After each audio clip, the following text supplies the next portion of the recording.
Lepo pozdravljeni v tedenskem pregledu novic. Seveda ga začenjamo zadnji dne minulega leta. V Posavju, kjer je tradicija množičnih silvestrovanj na prostem najbolj bogata, v Brežicah.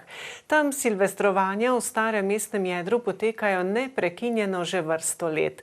Tokratna nadgradnja čakanja novega leta se je na zadnji decembrski dan zgodila že ob 12. uri, ko so simbolično prvič skupaj v novo leto stopili najmlajši. Otroško silvestrovanje sta popestrili Pujsa Pepa z Alenko Kolman, v novo leto pa jih je pospremil tudi Dedek Mraz. Sicer so brežiška silvestrovanja na prostem že tradicionalna. Tradicionalno silvestrovanje zvečer poteka že dobrih 20 let v Brežicah. Vsako leto beležimo tudi zelo dober obisk. Na to smo pa letos prišli na idejo, da bi pa prvič delali tudi otroško novo leto po vzoru teh večjih mest, Ljubljana, Ptuj, kjer so otroška novo leta super obiskana. Pokazalo je se vse bolj in bolj, da si tudi želijo silvestrovanja za otroke ob 12. ker ti treba vedeti, da marsikateri starši so prikrajšani za silvestrovanje na ulici, zato so se letos v Zavodu za mladino odločili, da bi uredili tudi to silvestrovanje. Lahko rečem, da je po obisku kažem, da je to zaželeno in jaz upam, da bomo seveda tudi s tem nadaljevali. Prvi poizkus je torej bil zadetek v polno. 3, 2, 1, srečno! Nekako je to uspelo letos tudi nam. Odločili smo se, da pripeljemo vsem otrokom dobro poznano Alenko Kolman s prijateljico Pujso Pepo. Čez dobrih 15 minut bo prišel Dedek Mraz. Na to bodo pa skupaj z otroci odštevali otroško novo leto. S prireditvijo so bili zadovoljni tudi obiskovalci. Tole je zelo fajn, da še on malo praznuje, mi se malo podružimo starši, malo zabavamo, tako da, ja, mikrofon je tole, tako da je zelo fajn. Zelo super, mi smo navdušeni nad dogodki, ki jih imajo za otroke v Brežicah in tudi na Silvestrovo za najmlajše smo se z veseljem odzvali. Pujsa Pepa je pa itak za vse, ko imajo mehne otroke, zakon. Pujsa Pepa ima zelo rad, no, zdaj smo videli še Dedka Mraza, tako da zelo super, no, smo zelo veseli. Nekaj besed je otrokom in staršem namenil tudi Dedek Mraz. Pridni bodite, zdravi mi ostanite, čuvajte se, pa veste, česa si želim, da bi današnji večer minil s čim manj pokanja, da ne bi bilo pokanja in da se ne bi zgodila kakšna nesreča. Večerno silvestrovanje pa so začinili The Raftersi z Robertom Petanom. V Kostanjevici na Krki so nekateri v novo leto vnovič vstopili na prav poseben način. Skupina pogumnežev, ki je že predlanskega 1. januarja skočila v ledeno mrzlo vodo, je še številčnejša tudi tokrat za krstno kopanje v letu izbrala ribnik v neposredni bližini kostanjeviškega samostana. Ob enih popoldne je bilo ob vodeniškem ribniku že precej živahno, a je druščina, ki so jih pritegnili novoletni skoki, iz minute v minuto postajala še množičnejša. To je prišlo iz ene zibance, da bomo v Krku skakali, potem smo se poslovili, zakaj bi v Krku hodili, ko bomo tukaj voda čez blizu. In smo se odločili, da bomo tukaj. Za letos je drugič. Ja, seveda skoče, se to je tradicija, zdaj tradicionalni skoki, čakamo zdaj glavno, ko bo prva skočila, to bo ženska, upamo, da bo, če ne bo pa kako lani, ne? Obljuba izrečena ob lanskih skokih. Naslednje leto pa jaz skočim prva. Namreč ni ostala pozabljena. Malo po 1 uri je na polno prizorišče prišla tudi letošnja glavna protagonistka. Obljuba dela dolg. Kar sem obljubila, bom izpolnila. To je to. S termometrom v roki se je nato odpravila k vodi. Dajmo vsaj 10, dajmo ljubica. Sicer skromna želja ni bila uslišana. Kaže 7, nekdo pogleda, če je molčala. Ja, mislim, da je kar 7. 7? 7, kaj, to je srečna pravlična številka, bravo. Pred skoki je bilo treba namestiti še lestve za izhod iz ledeno mrzle vode, na kar je prišel trenutek, ki so ga vsi čakali.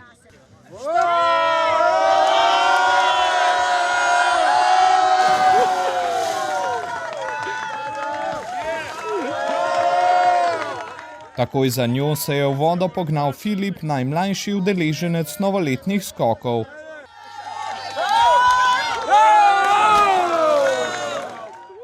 O drznem podvigu najpogumnejših so si bili vsi enotnega mnenja. V bistvu je to lepa popestritev teh, bom rekel, klasičnih dogajanj, ki smo jih bili do zdaj vajeni v novem letu.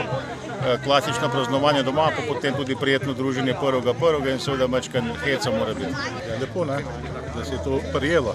Dobra ideja. Sosedje se srečajo, krajani se srečajo, malo si povoščijo. Lep dogodek.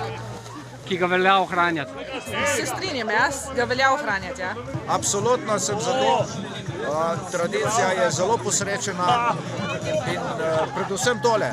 Prvi je pravi dan.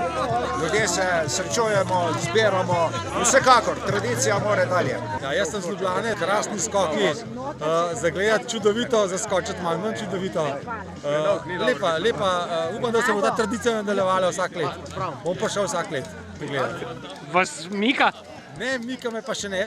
Se bo pa ob letu Osorej ob glasni spodbudi v vodo gotovo vnovič pognalo vseh 12 letošnjih zanesenjakov. Vod je mokro. Fenomenalno. Kaj stisne?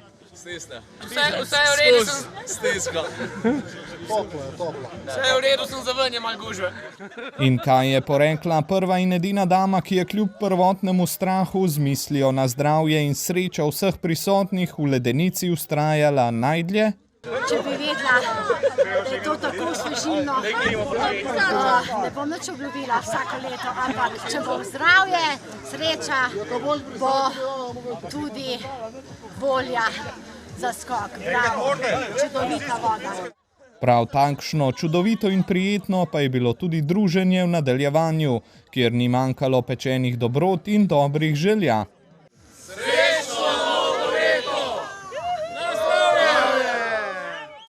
Dobra novica v začetku leta prihaja za jugovzhodno Slovenijo. V ponedeljek nas je razveselila novica, da je vlada sprejela težko pričakovani sklep o pripravi državnega prostorskega načrta za nadgradnjo dolenjske železniške proge na odseku Novo mesto-Ivančna Gorica do leta 2040 in sicer od vključno železniške postaje Birčna vas pri Novem mestu do železniške postaje Ivančna Gorica v skupni dolžini 44 km. Tako načrtujejo dvotirno elektrificirano železniško povezavo, ki bo med Ljubljano in Novim mestom omogočala potovalne čase okoli 50 minut.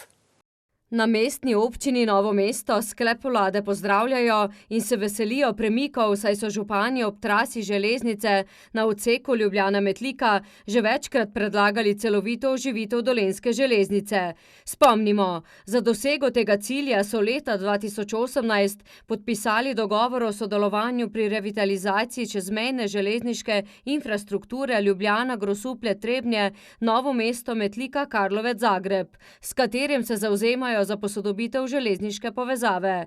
Junija 2022 so državni prostorski načrt, ki zajema dvotirno nadgradnjo in elektrifikacijo železniške proge med Birčno vasjo in Ivančno Gorico, predstavili na Rotovžu.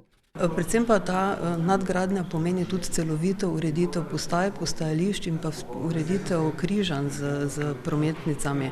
Se pravi, da se v tem sklopu celovito ureja cel prostor, ne samo načrtovana gradnja tega drugega tira.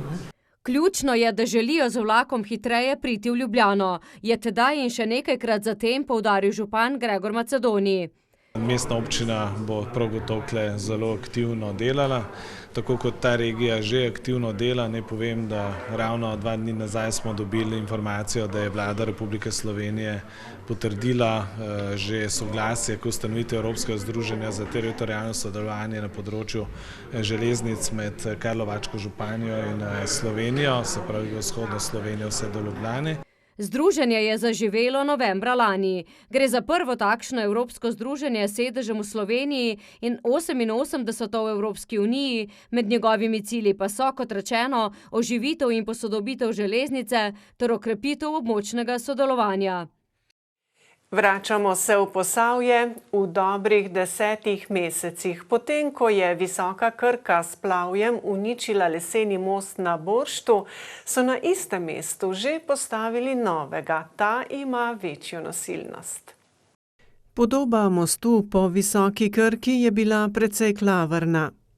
Vemo, da je plavje praktično podrlo steber in je praktično se most porušil. Tu smo sklenili dogovor z Ministrstvom za obrambo o sofinanciranju.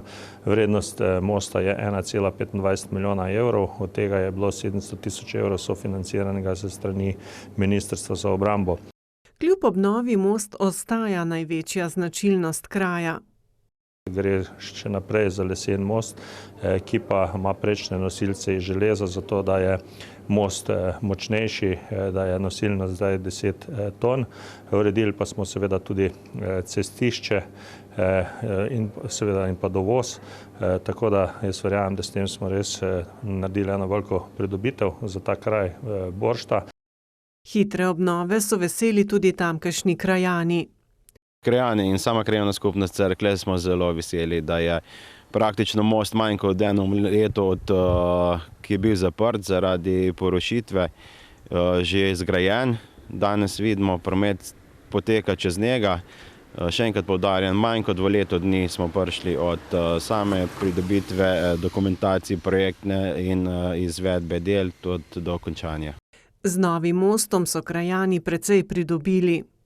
Prednost tega mostu je, da smo z njim dobili povečano nosilnost, kar predstavlja predvsem veliko pridobitev za krajšo pot kmetijske mehanizacije, kmetov, ki imajo obdelovalne površine na levi ali desnem bregu reke Krke.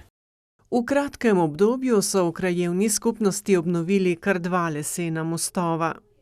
Most je en tak simbol naših krajev, predvsem tlele na Borštu, kajti vemo, da Boršt ima zelo močno turistično-kulturno društvo v vasi in so sami vaščani ponosni tudi na tale izdelek, ker je tudi zelo obogati samo vas. Ob obnovi pa niso pozabili niti na ploščad, s katere so nekoč potekali mednarodni skoki v Krko.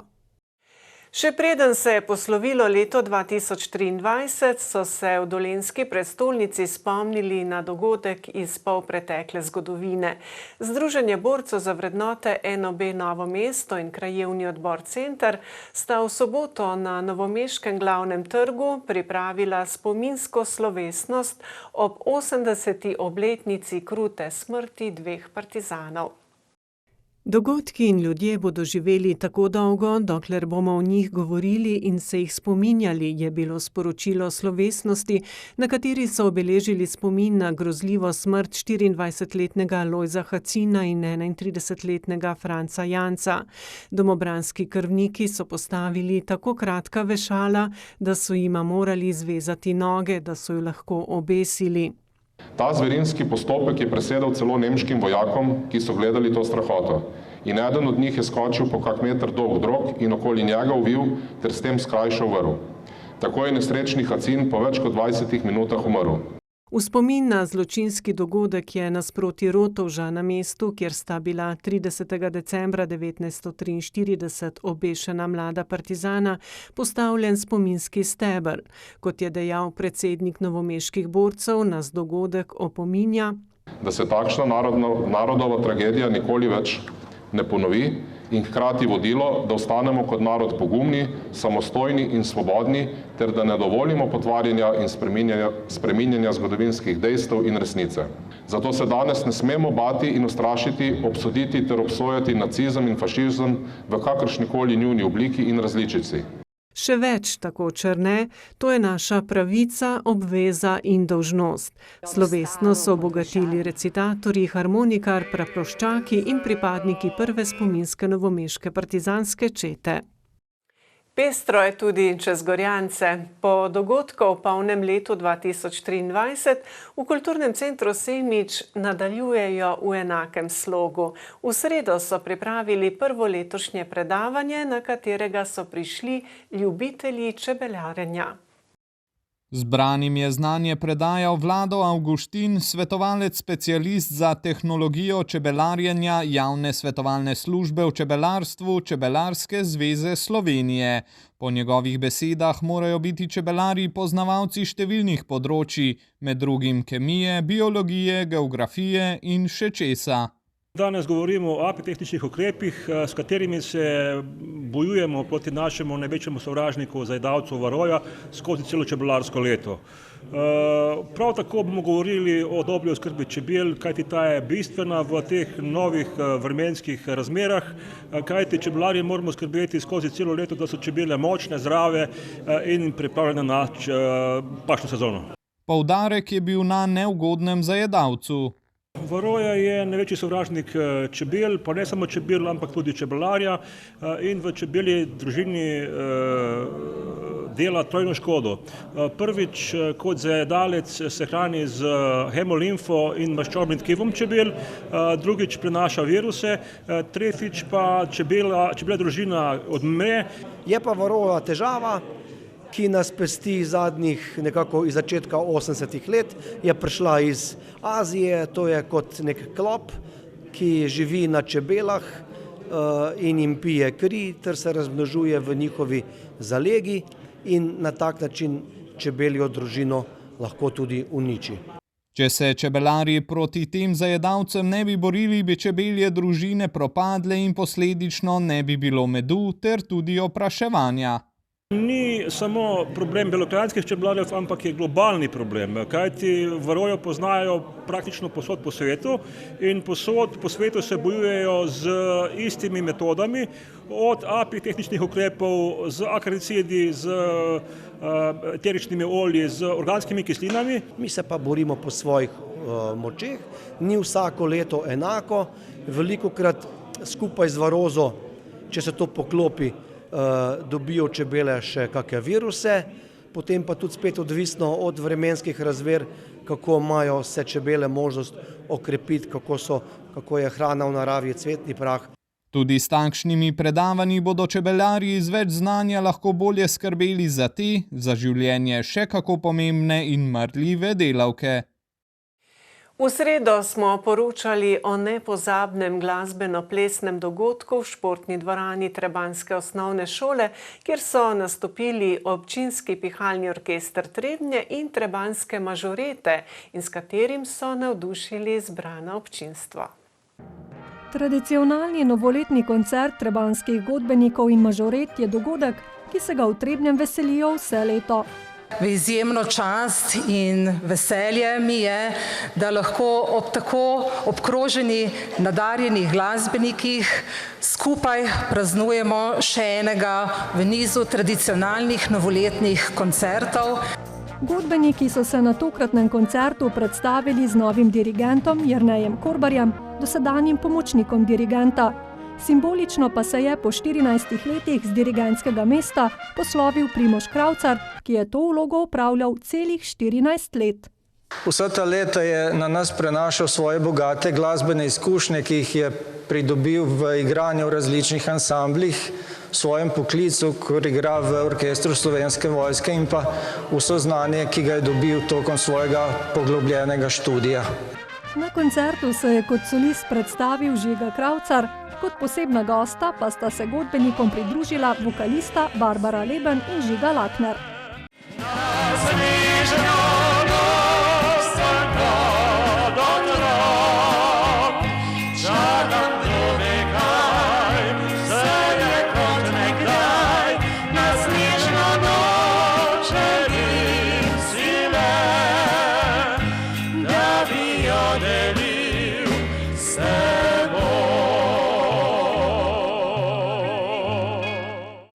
Da je bil zaključek koledarskega leta 2023 športno obarvan, so poskrbeli odlični mladi kolesarji iz kar 13 držav, ki so na velodromu v Češči vasi prikazali svoj bogat kolesarski potencial. Tako se uspešno nadaljuje zgodba izpred 3 let, ko so v novomeškem kolesarskem klubu Adria Mobil prvič pripravili tovrstni športni spektakel na velodromu. Te par dni je kar pestro na velodromu, že 2 dni poteka državno prvenstvo za nižje kategorije, v povdanskem času imamo pa mi svojo veliko nagrado, kriteriji, novoletno božični kriteriji, kjer se pa tekmuje tudi veliko tujcev, tako da je dirka izredno močna. Nase so opozorili tudi obetavni domači kolesarji, ki možnost vožnje in treniranja na velodromu s pridom izkoriščajo. Navdušil me je najbolj moj oči, pol pa takrat, ko je še moj bratranc treniral, sem hodil z njimi na treninge v telovadnico, pa mi je takrat postalo všeč. Odziv tekmovalcev na dogodek je bil do sedaj rekorden. Tukaj je približno 250 kolesarjev z 13 držav, to glede na to, da smo v bistvu za 100% povečali od lani, se kaže, da smo na pravi poti in je zanimanja za tovrstne dirke vse več.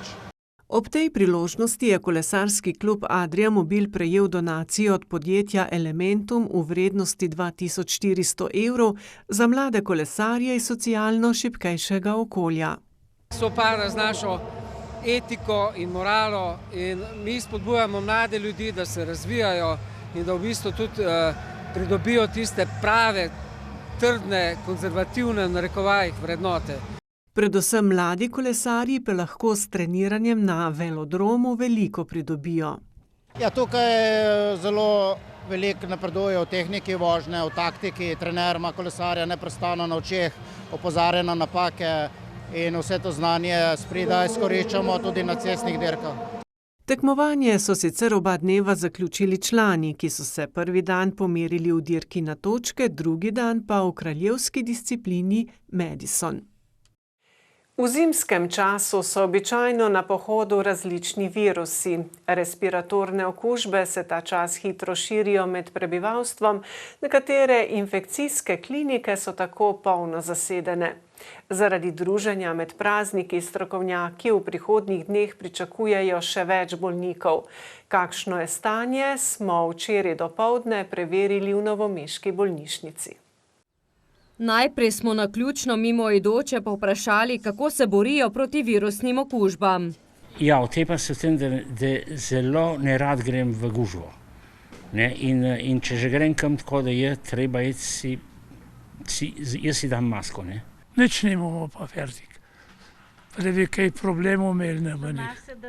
Ste zdravi? Vse. Ne hodim med ljudmi noter. Gneče se izogibate torej? Ja. Še kaj drugega? Ne. S bolj zdravim življenjem, s hojo.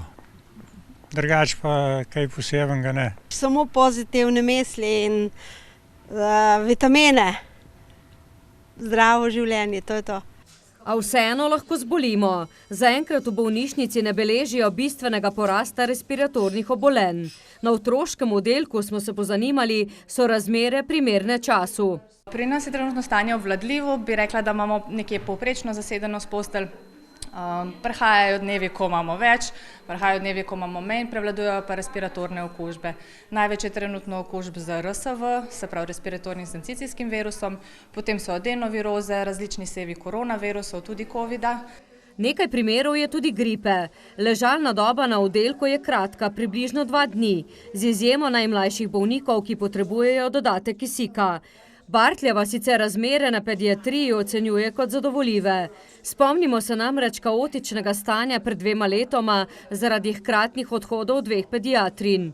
Veseli smo tudi, da se je uredilo delovanje PUC-a, se pravi tega pediatričnega urgentnega centra, torej da je čez vikende pa med prazniki pokrita ta splošna pediatrična oskrba, prihajajo zdravniki iz zdravstvenega doma in je pokrito 12 ur. Situacijo na pediatriji zaenkrat zelo dobro in lepo obvladujemo in si seveda želimo, da bi bilo tako tudi vnaprej.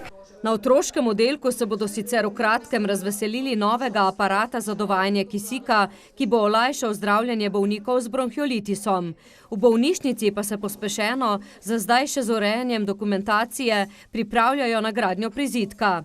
Resno razmišljamo, kako umestiti oziroma prenoviti sam pediatrični oddelek, ali ga dati v ta prizidek, ali mogoče obstoječi oddelek temeljito prenoviti. Odločitev bo padla letos, pravi. Želijo si večjih in sodobnejših prostorov zaradi večjega udobja bolnikov. Zaključujemo pa z navdihujočo zgodbo, ki prihaja iz dežele Belih Brez, natančneje iz Metlike, in govori o prostovoljstvu. Albina Tošeska je namreč prostovoljka Metliškega Rdečega križa že več kot neverjetnih 70 letij. Konec minulega leta so jo v državnem svetu za njeno nesebično delovanje počastili s plaketo za izjemne dosežke na področju prostovoljstva. To mi neverjetno veliko pomeni. Pomeni mi to, da sem vedno bila z dobrimi ljudmi, da smo skupno delali za človeka, za ljudi, tiste, ki so bili nujno potrebni pomoči in so še danes nekateri nujno potrebni pomoči. S svojim pristopom, s svojim navdihom, s svojo zgodbo, s svojim delom navdihuje marsikoga. Veliko je privabila novih prostovoljcev v naše vrste, ravno z njenim načinom delovanja, se pravi, nasmejanosti, dobre volje, nikoli ne vidiš slabe volje. Bila je predsednica Rdečega križa mesta Metlika in delovala v številnih organih ter odborih območnega združenja. Začelo pa se je leta 1948, ko je bila v Metliki ustanovljena organizacija Rdečega križa in je prva predsednica ogovorila takratno prvošolko. In je rekla: Albinca, z mamico sem govorila, da si lahko naš član podmladek Rdečega križa, ali bi hotela biti. Mami je rekla, da se sama odloči. Jo, seveda, jaz nisem niti vedela, kaj je to, ampak če je mama rekla, vem, da je dobro. To je res ena taka topla oseba, vedno se lahko na njo odneseš, vedno je odzivna, dela skromno, tiho, vedno je pripravljena poslušati ljudi do konca in se razdajati za dobrobit nikoga. Dobrosrčna, prijateljska, ima energije za izvoz. Res, jaz je nimam, ona je ima. Tako, vedno smo bili v enih lepih kontaktih, tudi na sestankih. Kot prostovoljka obiskuje starejše, bolne, pomoči in družbe potrebne. Ko vidim tiste očke starejših ali pa tudi bolnih, tiste iskrice v očeh, to se ne da povedati. To je človek toliko, da da sebe, in tisti, ki je to sprejema, tudi meni veliko da. Tisti dan je za mene popoln. Pohvalila je tudi sedanje vodstvo Metliškega območnega združenja, ki znova pripravlja pestro januarsko dogajanje. Zaključili ga bodo s krvodajalsko akcijo zadnji dan meseca. Čestitke gospe Albinci, poslavljamo pa se z besedami Toneta Kuntnerja, ki je dejal: dajati se pravi bogateti, jemati zmeraj manj imeti. Res čudna stvar, ljubezen. Nasvidenje.